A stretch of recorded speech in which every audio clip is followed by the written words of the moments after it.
Bom dia, irmãos. Que a paz do Senhor esteja com vocês.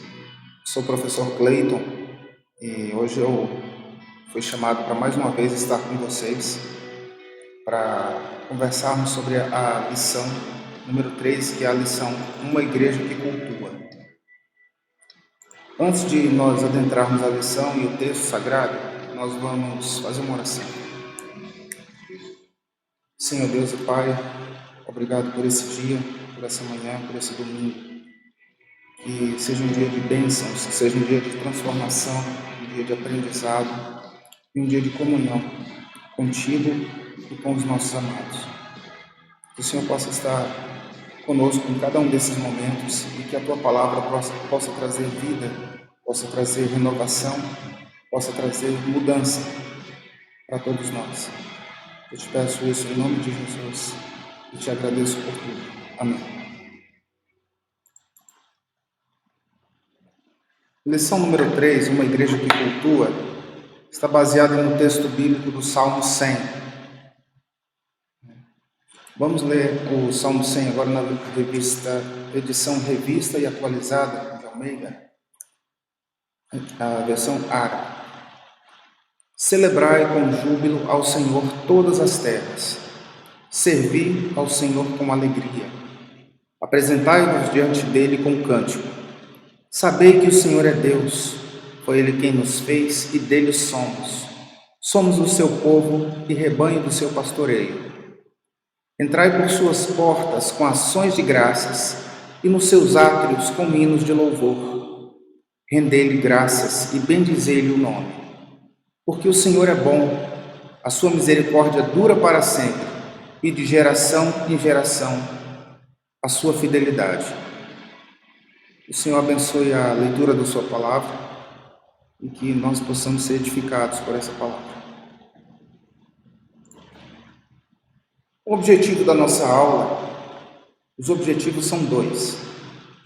O primeiro é discutir a importância do culto na história da igreja cristã, resgatando as suas origens no Antigo e no Novo Testamentos e destacando a dimensão comunitária, familiar e pessoal do culto. Dialogar sobre as possibilidades de atualização do culto e seus elementos de permanência diante das múltiplas culturas, história humana e transformações que experimentamos. Nós vamos fazer aqui uma breve introdução, nós chamamos de Quebrando o Gelo, que já traz uma primeira provocação, uma primeira reflexão acerca daquilo que nós entendemos como culto e acerca daquilo que nós experimentamos nos nossos cultos. A primeira reflexão é: qual o momento do culto você considera mais interessante?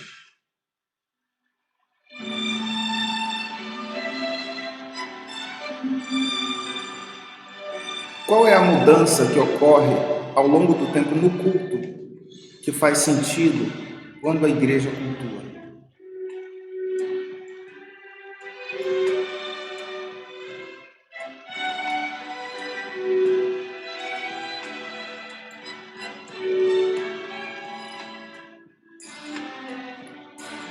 Essas duas questões, que nós não temos a resposta imediata e conclusiva acerca delas nesse momento, com essas duas questões nós vamos caminhar, adentrar a lição, refletir sobre o texto bíblico, refletir sobre o texto da lição, sempre com essa questão do culto, a questão do culto que nós prestamos ao nosso Deus.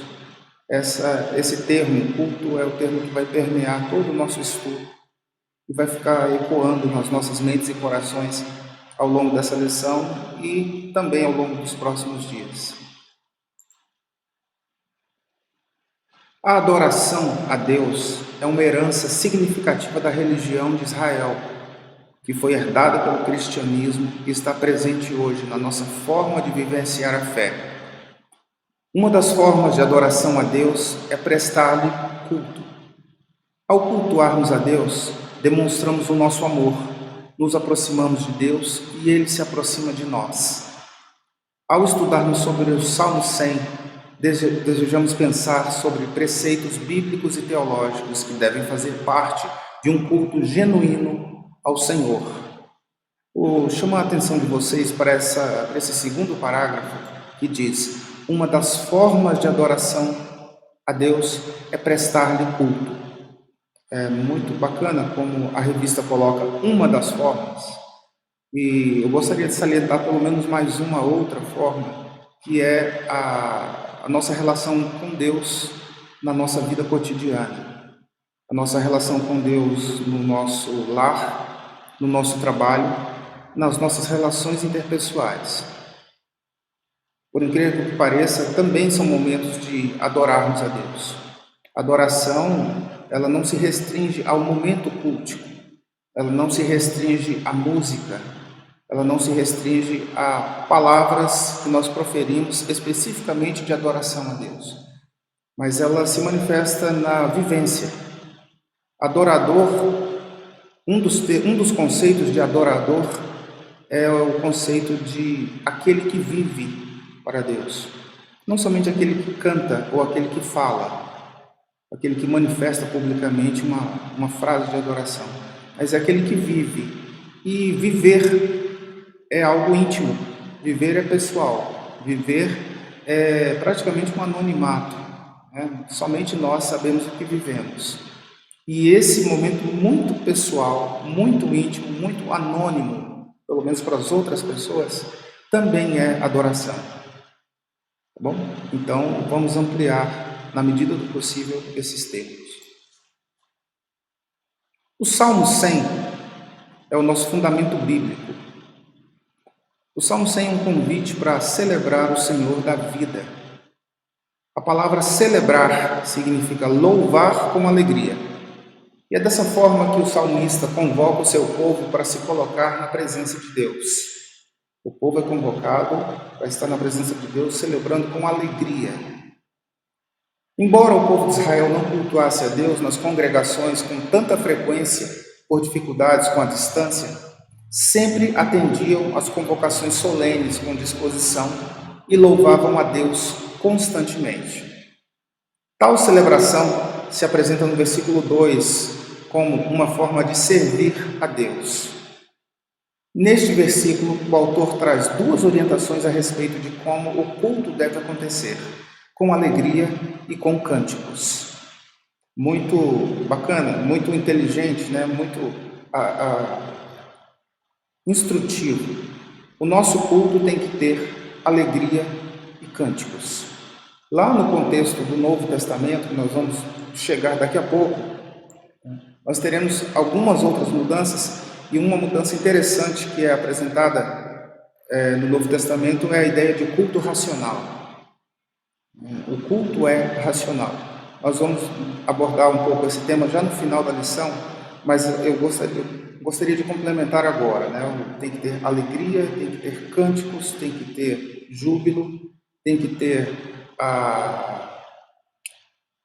o entendimento da palavra, tem que ter a revelação de Deus sendo lida e explicada, e tem que ter a manifestação de Deus através de profecias, através dos milagres, através da transformação de vida, a conversão. E são muitos os elementos que fazem parte do nosso culto. No verso 3, há uma relevante afirmativa sobre o motivo maior que temos para cultuar o Senhor. Ele nos fez e somos dele. Isso é uma frase tão curtinha, né? Ele nos fez e somos dele, mas isso nos remete ao Gênesis. Isso nos remete à ideia de Criador e criaturas. Isso nos remete à relação intrínseca e inseparável que o homem estabeleceu com Deus. Nós somos dele, nós viemos dele e para ele vivemos e para ele voltaremos. Ou seja, todo o percurso da nossa vida, toda a trajetória de nós viventes, se resume a estar na presença de Deus. Mesmo que tentemos não estar na presença de Deus em alguns momentos, não podemos fazer isso. Nós somos dele, criados à imagem e semelhança, fomos feitos para viver para ele, vivemos na presença dele, cultuamos a ele. Então, é muito bonito estar presente na nossa mente todas as ideias básicas da palavra de Deus. A criação, a bondade de Deus, a imagem e semelhança, a provisão de Deus, a misericórdia de Deus, o favor de Deus.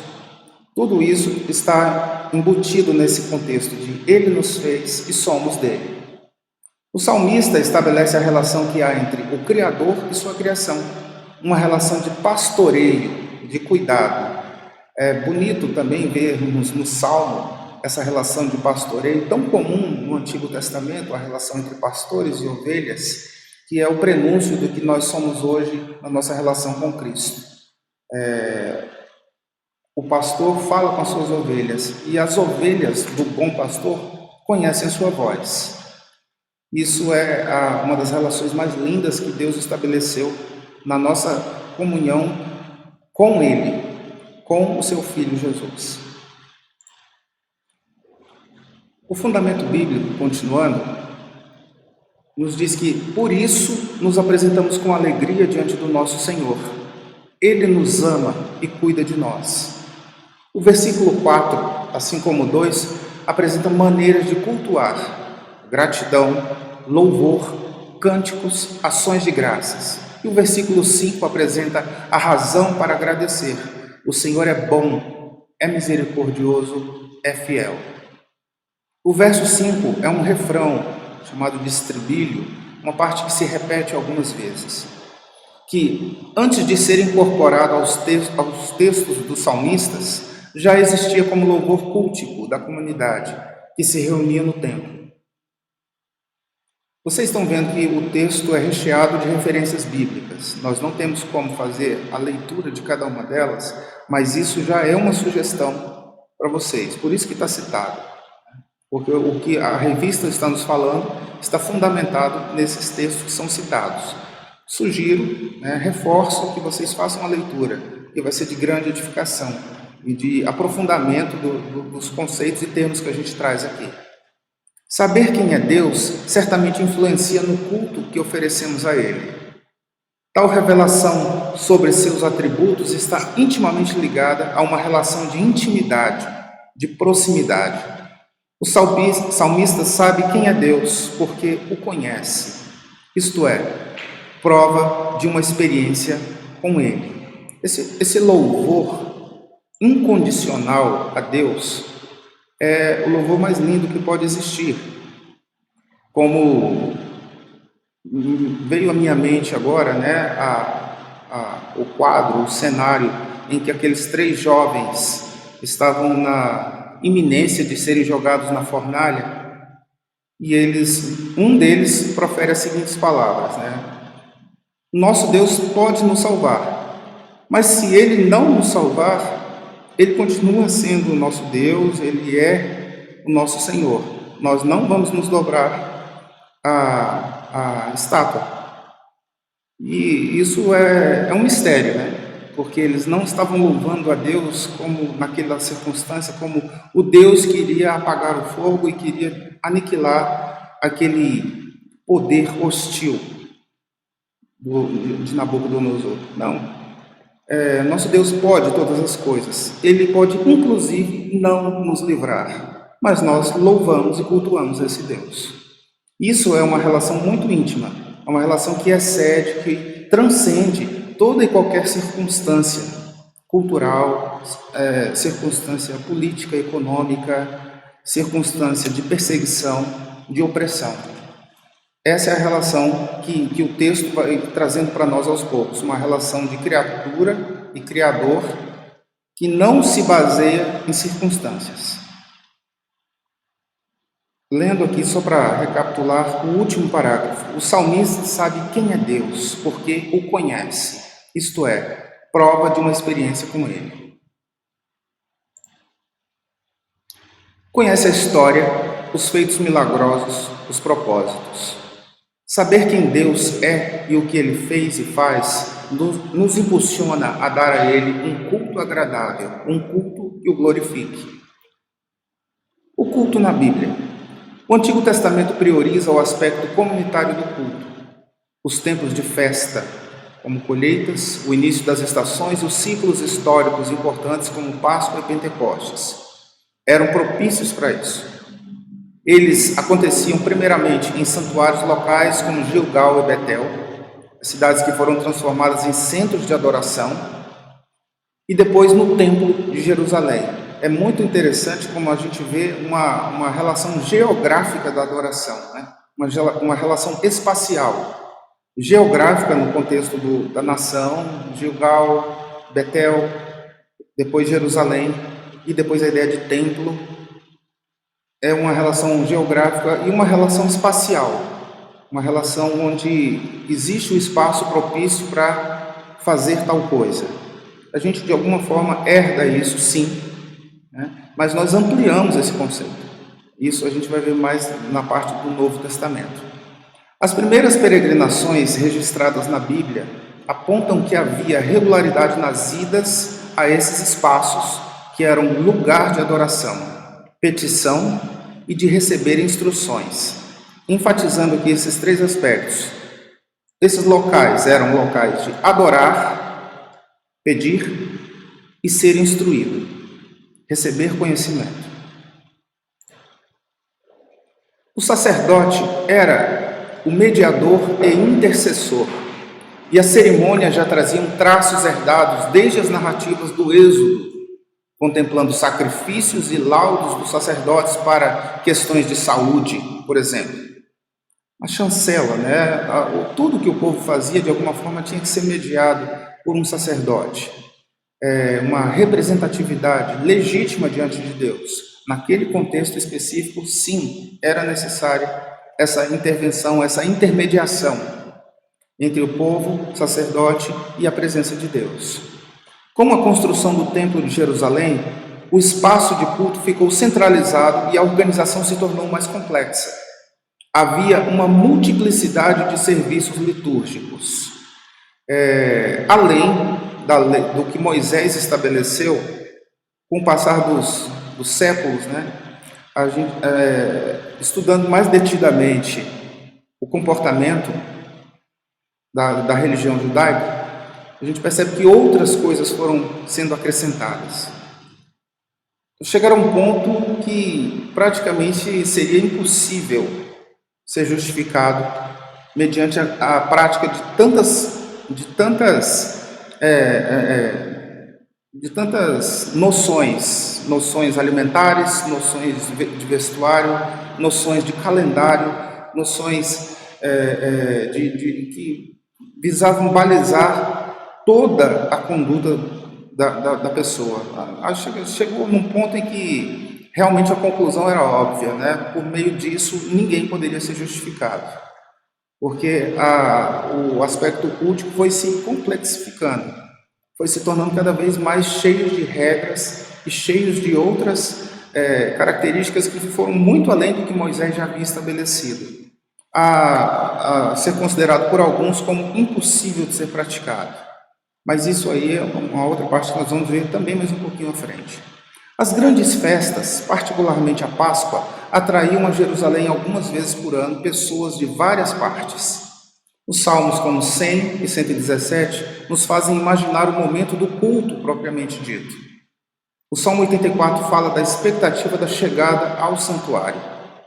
E muitos dos salmos individuais nos permitem ver como as queixas particulares encontram ressonância no coletivo. Aqui é a característica belíssima, né, do Deus pessoal e do Deus universal. Deus que controla o universo na palma da sua mão e o Deus que se ocupa do problema de cada um dos seus filhos. Essa característica de Deus está presente em toda a Bíblia, não somente no Novo Testamento, mas presente já nos relatos, nos livros do Antigo Testamento. No Novo Testamento, a igreja primitiva enfrentou dificuldades diversas, entre elas a ocupação de lugares oficiais de culto, e começou a cultuar nas casas. Os cultos contavam com a ministração da palavra, doutrina dos apóstolos, a oração, o partir do pão referente à ceia e à refeição comunitária. O partir do pão aqui vai além da Eucaristia, porque ele vai também na questão da subsistência, que é o alimento que as pessoas precisavam diariamente. A comunhão, referente à vivência comunitária, ajuda solidária a pessoas necessitadas e acompanhamento de pessoas novas convertidas. Essas experiências nos demonstram as múltiplas dimensões que o culto tem na vida do povo de Deus, como um espaço para adoração e louvor, orações e meditação na palavra e comunhão.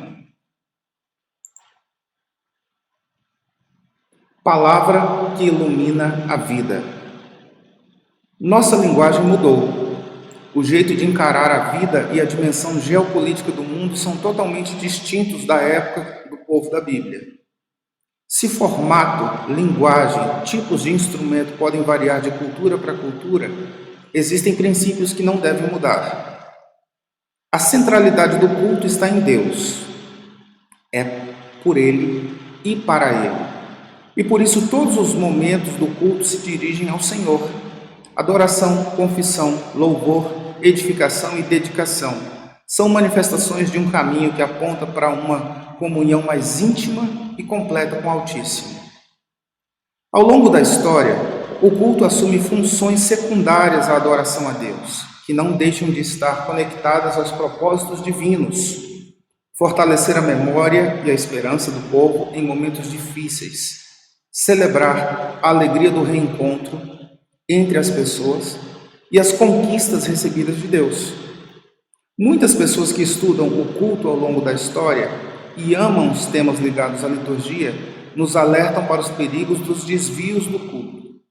Antes de nós entrarmos nos perigos dos desvios no culto, eu gostaria de salientar para vocês o segundo parágrafo dessa parte da palavra que ilumina a vida, que diz o seguinte: se formato, linguagem, tipos de instrumentos podem variar de cultura para cultura, existem princípios que não devem mudar. É uma questão ampla falar de cultura no contexto do cristianismo, mas é necessário, né? É amplo, é complexo, mas é necessário.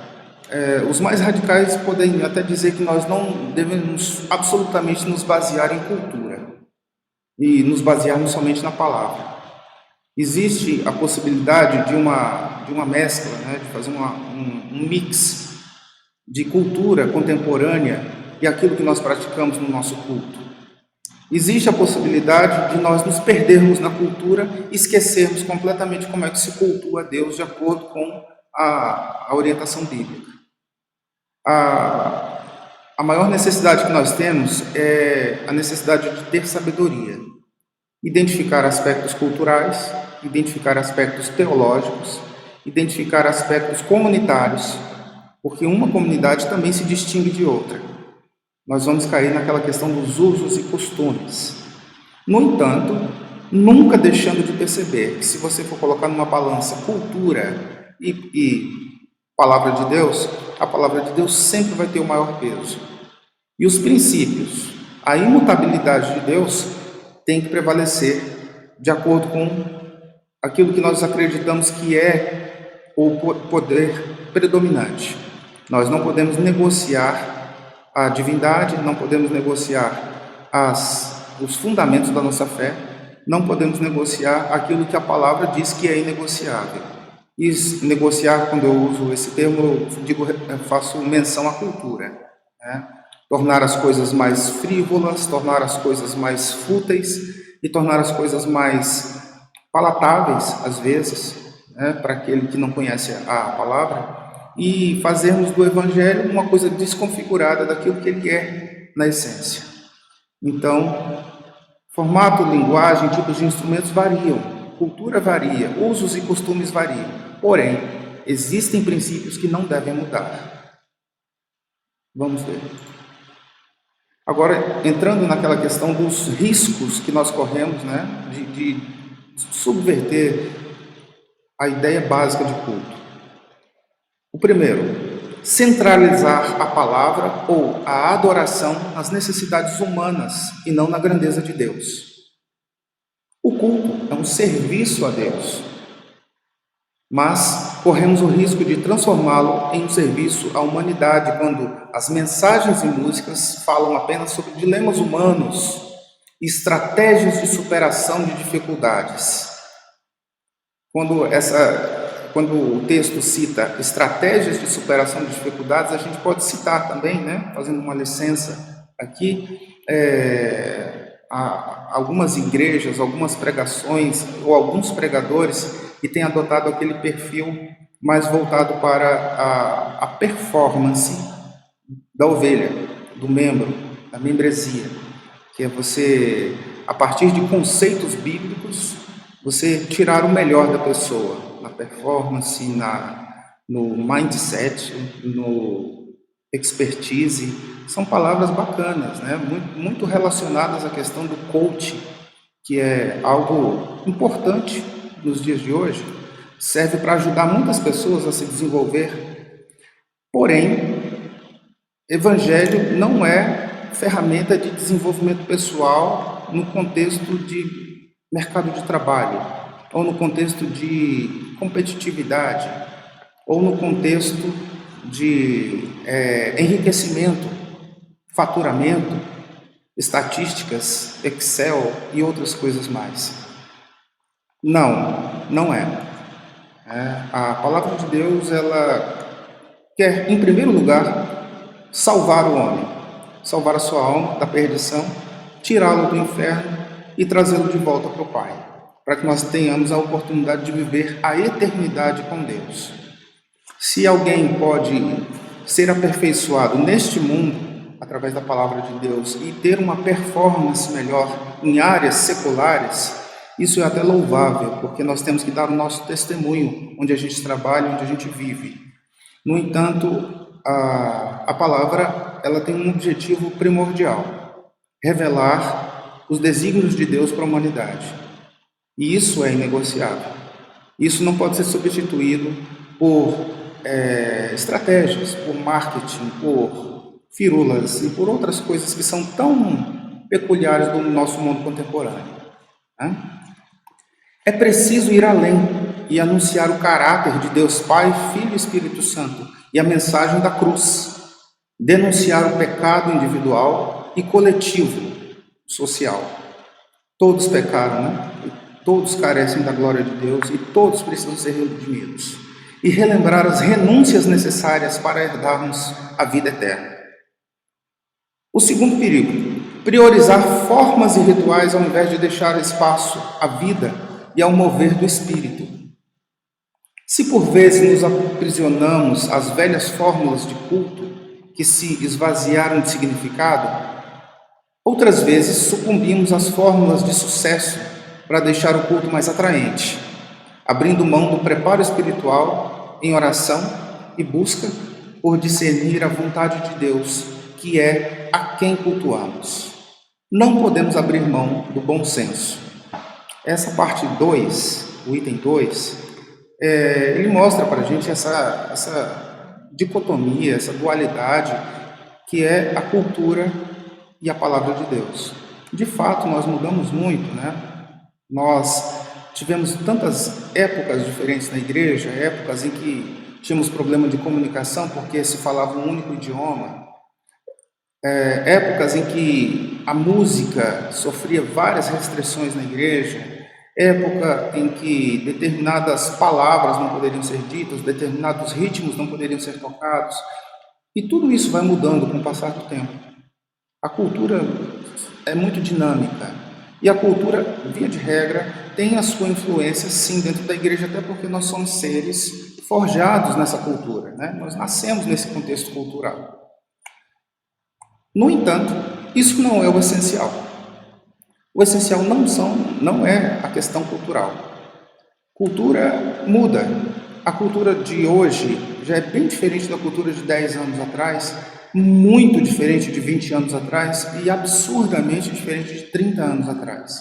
Então, a cada 10 anos, e hoje, atualmente, a gente vive numa era de muita transformação, de muita velocidade, talvez a conta não possa mais ser feita de 10 em 10, mas talvez de 3 em 3, de 4 em 4 anos, a gente já tem profundas transformações chegando. Mas isso não é o essencial, tá? Isso não pode ser motivo de contenda, de dissensão, desde que isso ocupe o lugar que deve ocupar. A cultura, os modismos, as transformações sociais, tecnológicas, jamais podem tomar o lugar da palavra de Deus e o objetivo da palavra de Deus, que é a transformação e a redenção da humanidade. A gente vai falar mais disso daqui a pouco. O número 3, o terceiro risco que nós corremos com relação ao culto, é não perceber que existem nas formas e rituais importantes modelos didáticos para vários aspectos da fé. Aqui nós vamos falar sobre a questão das tradições. Falei de cultura agora há pouco, vamos falar um pouquinho de tradições. O culto também é um espaço de educação cristã. Adoramos a Deus e ensinamos sobre Ele. Para isso serve o planejamento e a participação de pessoas que nos dirijam nos diferentes momentos. Não é a liturgia organizada e pedagógica que enfraquece o culto. Uma forma ou ritual só se torna morto se não tiver, por parte de quem o realiza, um sério engajamento espiritual e, por consequência, uma vida de testemunho. O que o item 3 está dizendo para a gente, principalmente nós que pertencemos a uma igreja histórica, uma igreja considerada tradicional, igreja metodista, o que esse item 3 está dizendo para nós é o seguinte: existe valor na tradição, principalmente quando essa tradição ensina você que você precisa ler, ensina a você que é necessário meditar, refletir, digerir essa palavra, né? Ler, refletir. A própria palavra pede para que nós tenhamos essa prática. E não é diferente numa igreja como a nossa. E muitas outras também, outras igrejas históricas, têm um grande valor educacional, porque partem do pressuposto que a revelação principal de Deus já está feita e está contida na sua palavra.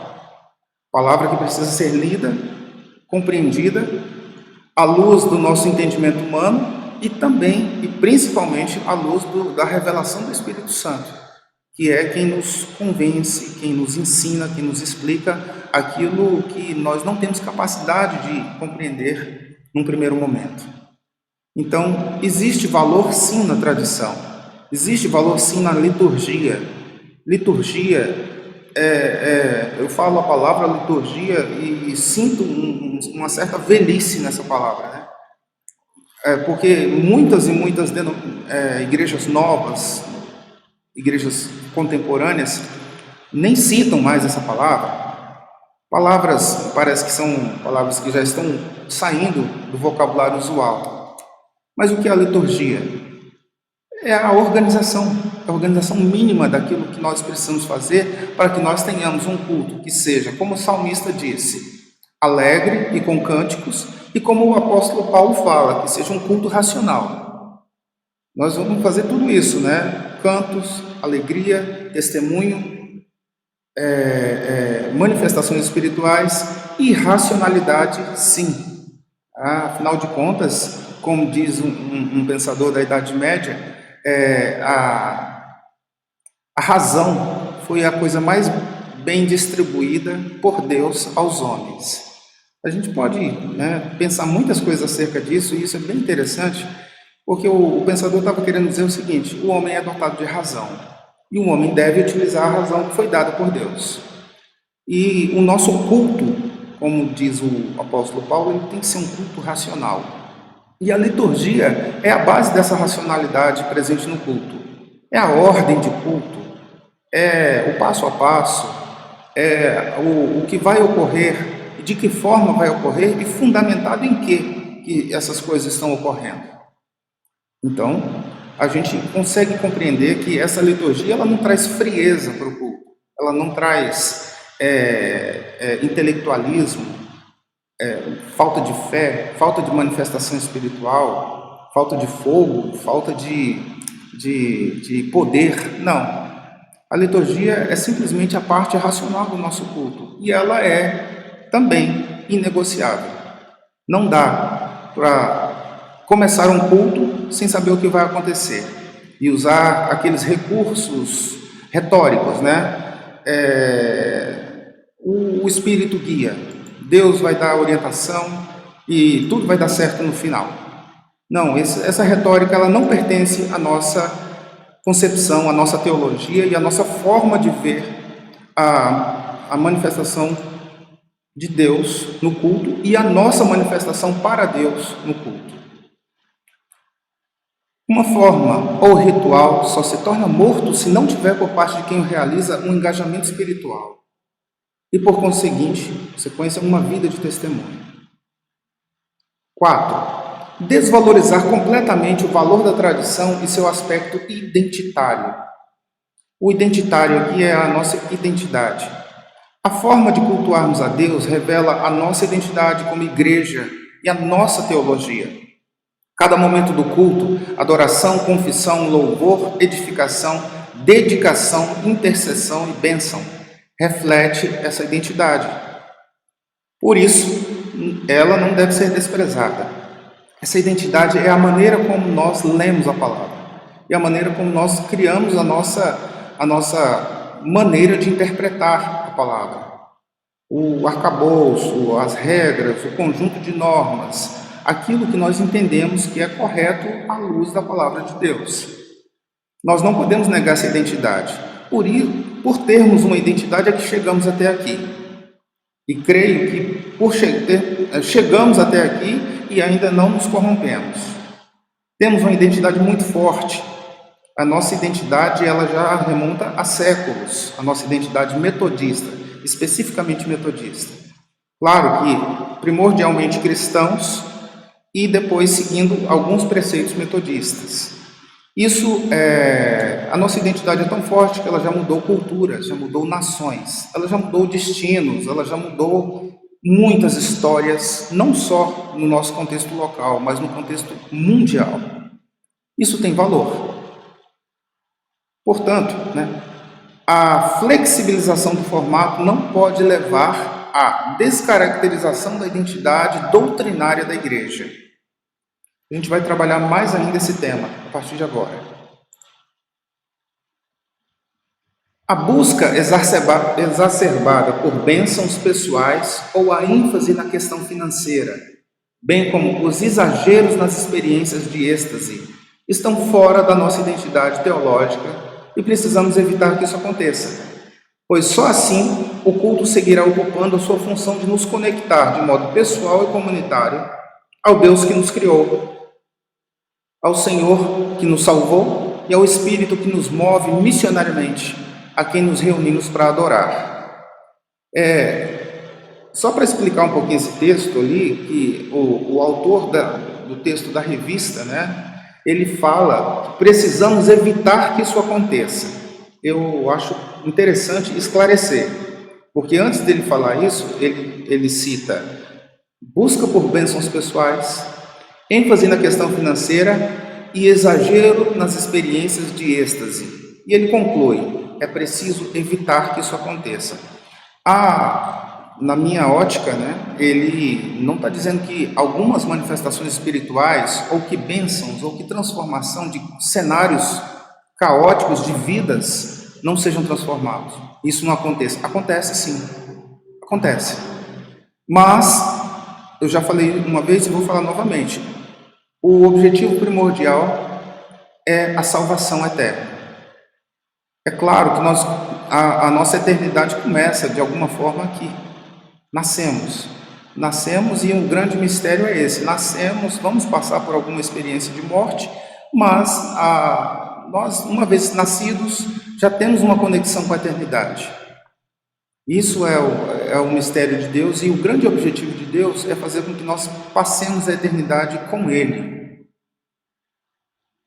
O ato cultico, o ato de nos achegarmos a Deus e, por conseguinte, Deus se achegar a nós, pode sim trazer grandes transformações. Aí entra a parte da questão financeira, aí entra a questão do êxtase espiritual, aí entra a questão das bênçãos pessoais. São todas coisas que nós podemos dizer que são lícitas, são justas, mas o objetivo primordial do Evangelho não gira em torno dessas três questões. O êxtase espiritual é maravilhoso, é bom chorar, é bom ouvir uma boa música, é bom ouvir um testemunho impactante, é bom ver manifestações espirituais. Tudo isso é muito fundamental. No entanto, a Bíblia, a própria palavra do Senhor, nos diz que a fé vem pelo ouvir e ouvir a palavra de Deus. E eu poderia também complementar que a fé vem pela leitura e pela reflexão acerca da palavra de Deus, é a prática da palavra de Deus. Leitura, reflexão e prática. Oração. Estar com Deus naquela adoração anônima, né? Que é a nossa vida íntima, só nós e Ele. Isso traz transformação, isso traz mudança no caráter. Então, quando a revista fala de evitar, é evitar os excessos. Não que não ocorram transformações, mas elas não são a base da nossa fé. Conclusão. O culto deve nos fazer voltar a Deus, a nós mesmos enquanto membros do corpo de Cristo e ao nosso ser interior transformado. 3 relações aí, né, pessoal? Relação com Deus, relação com um irmão e relação interior. Eu comigo mesmo, eu com o meu próximo e eu com Deus. Uma relação enorme, né? É uma relação rica, cheia de faces diferentes. E o culto vai trazer mudança, transformação em todos esses aspectos da nossa vida. Se a gente for ver bem, isso aí resume a nossa vida, a nossa relação com Deus, a nossa relação com o próximo e a nossa relação pessoal. E como nós podemos fazer para obter essa experiência? Atentando aos fundamentos, mas também nos abrindo às experiências novas que cada tempo pode trazer. Um exemplo disso, né, é que nós tivemos aí ao longo dos últimos séculos a inclusão da arte de uma maneira muito intensa. A pintura, o teatro, a dança. Algumas até vieram com mais força no último século XX anterior, e a gente viu uma grande manifestação cultural adentrando a igreja e até sendo um instrumento de evangelização. Sim, atentando aos fundamentos, mas nos abrindo às experiências novas que cada tempo pode trazer. E agora, século XXI, estamos tendo aí uma igreja online, uma igreja via rede, não rede de pescador, tão utilizada lá no contexto dos pescadores do Novo Testamento, mas agora uma rede de dados.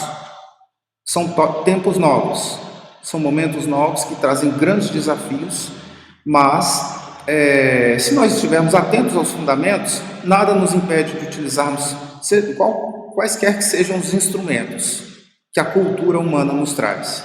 Internet, talvez há muito tempo atrás, correspondências escritas à mão que levavam dias para chegar, hoje correspondências eletrônicas que chegam em segundos. Isso não é o essencial. Isso não pode nos escandalizar e não pode nos tirar do fundamento. Isso é apenas um instrumento. A cultura muda o tempo todo, mas a palavra de Deus não muda. Afinal, é bom entrar no santuário e cantar ao Senhor um novo cântico. Ao movimento bom e agradável de estarmos reunidos como irmãos e irmãs.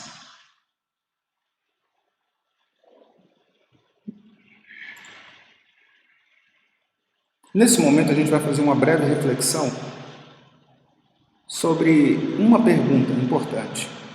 O culto é para Deus, mas certamente somos beneficiados por Ele.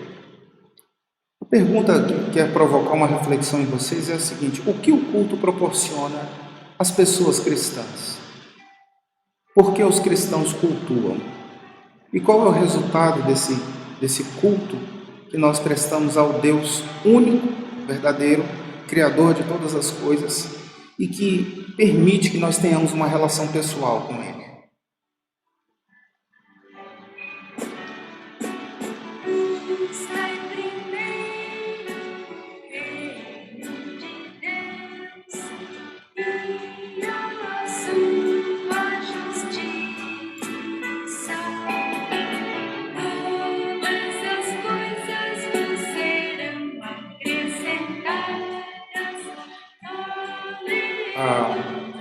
A pergunta, é muito ampla. Cada um dos irmãos vai ter uma resposta, cada um dos irmãos vai ter uma percepção, principalmente a partir das experiências que já viveu na igreja, com Deus e com os irmãos na fé. O importante dessa reflexão, ela sempre nos trazer para o eixo central, que é Deus e a sua palavra. O culto nos proporciona muitas coisas, talvez inúmeras coisas. Cada um pode dar o seu testemunho. Creio que oportunamente nós teremos a possibilidade de conversar isso pessoalmente. E para que você reforce todos esses conceitos e todas essas reflexões, segue aí uma relação de textos para que você leia diariamente, de domingo a sábado, alguns salmos, um texto em Atos, outro em Coríntios e o último em Jó. A leitura é fundamental. Quanto mais nós lemos a palavra de Deus, mais nós somos impactados e transformados. Então fica aí mais essa sugestão de leitura, além de todas as referências que nós já vimos no texto dessa lição.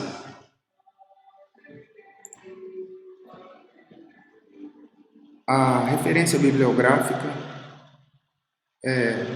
está aí disponível para quem quiser aprofundar muito mais os conhecimentos. Algumas dessas referências estão disponíveis, basta pesquisar e quem desejar assim pode fazer. E você que está nos assistindo, você que já é membro da igreja e principalmente você que não é membro da igreja e que talvez não nos conheça, você é o nosso convidado para conhecer o nosso trabalho, para vir aqui ouvir a palavra de Deus, para oportunamente também, por enquanto ainda não, mas receber o nosso abraço, estar conosco, conhecer essa comunidade, que é mais uma comunidade de fé, mais uma comunidade cristã nesse mundo. Esteja conosco aqui em Taguatinga Norte, na Avenida Hélio Prats, aqui no G25. Muito próximo aqui à região comercial do Taguacem. Então, esteja conosco quando você puder. E você que desejar ofertar para que possamos dar prosseguimento aos nossos trabalhos, aos nossos projetos de evangelização e de alcance de pessoas, aí tem uma conta para que você possa fazer a sua oferta voluntária. E por fim, nós pedimos para que você se inscreva no nosso canal, para que você possa conhecer todos os conteúdos que têm sido postados.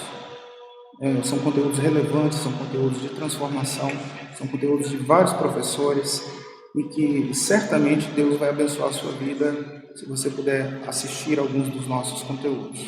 Se inscreva, ative as notificações e você vai receber sempre que postarmos alguma coisa nova. E agora eu vou me despedir de vocês. Eu agradeço a atenção, a audiência e peço que vocês agora ouçam uma versão cantada do Salmo 100, que foi o texto básico do nosso estudo de hoje. E que Deus abençoe a vida de vocês nessa semana e que todas essas informações, todos esses textos sagrados, todas essas ideias e conceitos possam permanecer ecoando dentro da mente de vocês e na minha, para que nós nos tornemos um pouco melhores a cada dia. Fiquem com Deus. Bom domingo para todos e que Deus esteja conosco.